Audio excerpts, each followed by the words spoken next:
History made in the Middle East this morning. Egypt will have a president who is a member of the Muslim Brotherhood. The winner in the election, the runoff, has been declared. He is Mohammed Morsi.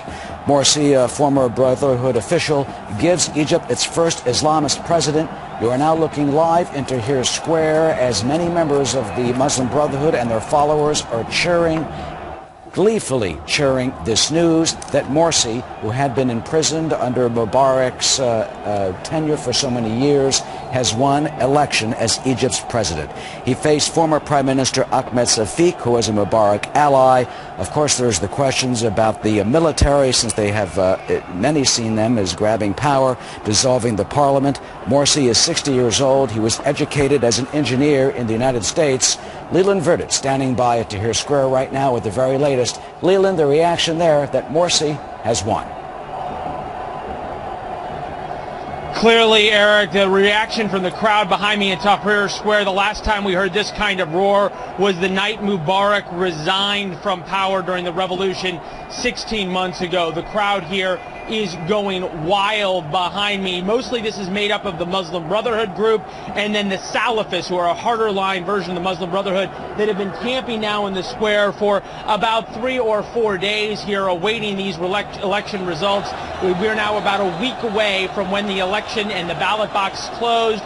Now Mohammed Morsi declared the president-elect of Egypt. Morsi's in his 60s. He's U.S. educated. You can probably still hear the roar coming up from this crowd. Remember, the Muslim Brotherhood had promised they would not run in the presidential election. Morsi was not even the Muslim Brotherhood's first pick of a candidate in the presidential election, but still he has won. Roughly the numbers are about 13 million for Mohammed Morsi, 12 million for Ahmed Shafik, who was part of the old Mubarak regime. We have got fireworks going off, there's song breaking out, and of course the wild cheers here of this crowd. And Morsi had been able to capitalize not only on the Muslim Brotherhood's political machine, but also on a group called the Salafists, which make the Muslim Brotherhood look moderate in comparison. They came out also very strongly for Morsi, and this shows the power of the Muslim Brotherhood, which had been outlawed in this country for decades. And remember, Mohammed Morsi spent time in prison as a political prisoner for being part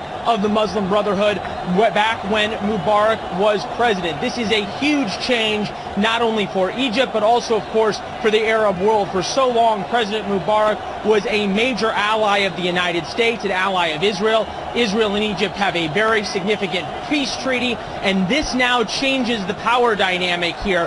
What we're going to have next is a struggle with the army. The army here has recently dissolved the parliament, which was also controlled by the Muslim Brotherhood, and has said they are going to be in charge of writing the Constitution, which will end up deciding what powers this new president-elect Morsi has. That could very easily lead to a confrontation between the army and the mass crowds you see down right now that are waving flags of every type and a lot of posters of their candidate.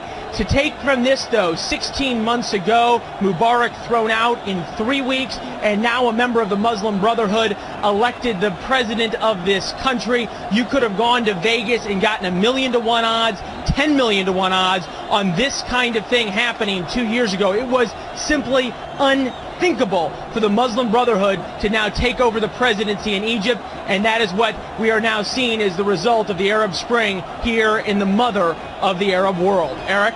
Leland, an absolute amazing change of events. The generals, though, they have dissolved parliament. They've taken control, though they have promised to return to their barracks and hand over civilian control.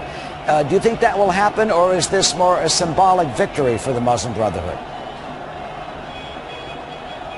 That is going to have to figure out in the next couple of weeks and months. The question is going to be whether the generals, or a little more than a dozen, who control SCAF, which is the Supreme Council of the Armed Forces that now runs this country, will ever take orders from the Muslim Brotherhood. And many of the generals inside SCAF are terrified of the Brotherhood. Remember, for a long time, it was the SCAF and their intelligence agencies and the feared secret police here in Egypt that was in charge of oppressing the Brotherhood, and now it's the Brotherhood that supposedly is going to take executive power. It seems highly unlikely at best that the army is going to ever give up full power. What you might have here, though, is a power split.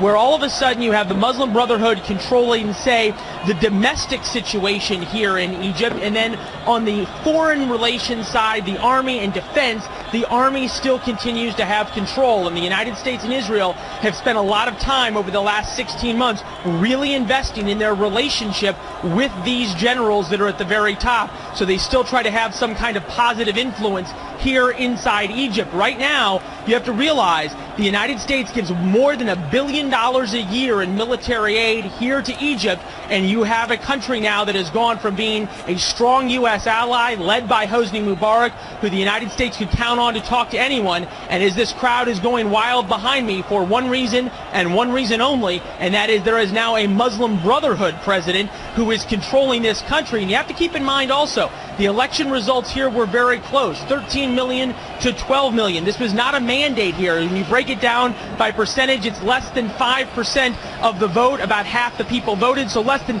2.5% of the population here decided this election, and that tells you just how close it is. There is a number of people we talk to, especially the more educated and the wealthier segments of this population, which fear Mohammed Morsi leading this country, and then the Muslim Brotherhood controlled parliament, if they're able to come back into office, are going to turn Egypt into an Islamic state, or certainly greatly curtail things here in terms of social democracy and also in terms of civil rights, for women to be able to be out in the street without a hijab. All these kinds of things are now in play. There's a lot of Egyptians who themselves are very scared about what President Morsi could do, and certainly the world is now going to have to redraw its power map and figure out how now to deal with the Middle East now that the mother of the Arab world is controlled by the Muslim Brotherhood. Leland, it's Jamie. I'm curious, for the 12 million people that did not vote for the Muslim Brotherhood candidate, what will change immediately for them?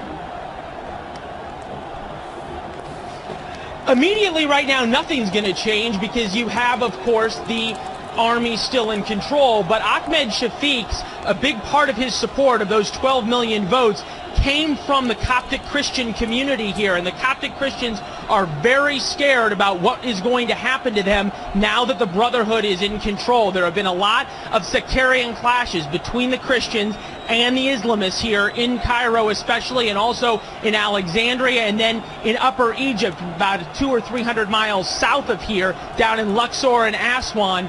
And this country is very, very divided right now, and those 12 million people who voted for Shafiq, many of them are Coptic Christians who now fear retribution and certainly a crackdown on their religious liberties that are going to come from this Muslim Brotherhood. A good idea, though, to sort of see how things are going to go is look at what happened when the Muslim Brotherhood won the parliamentary elections. Right now, Egypt is a country in the middle of an economic crisis. The Brotherhood wins the parliamentary elections, and the thing they immediately go for is to start tightening down the social laws here. They didn't really worry much about the economic crisis that was involved here in Egypt. They spent their time worrying about the social issues in terms of what women can wear, where they can wear it, where alcohol can be sold, and that's something that made a lot of people very scared about what President Morsi is going to mean going forward. On the other hand, you can see from behind me this crowd that is going wild in a way that we only saw 16 months ago when President Mubarak resigned, that this country is very divided. The Muslim Brotherhood enjoys huge support. The Salafists, which are a harder line version of the Brotherhood, also have huge support, and it is a very, very powerful political machine with a lot of money behind it that they have now brought out to bear, and that is what has driven Mohammed Morsi now into the president-elect seat here in Egypt, and this is going to be a very quick transition. Supposedly, the army is supposed to swear in President-elect Morsi sometime in the next few days before the end of the month.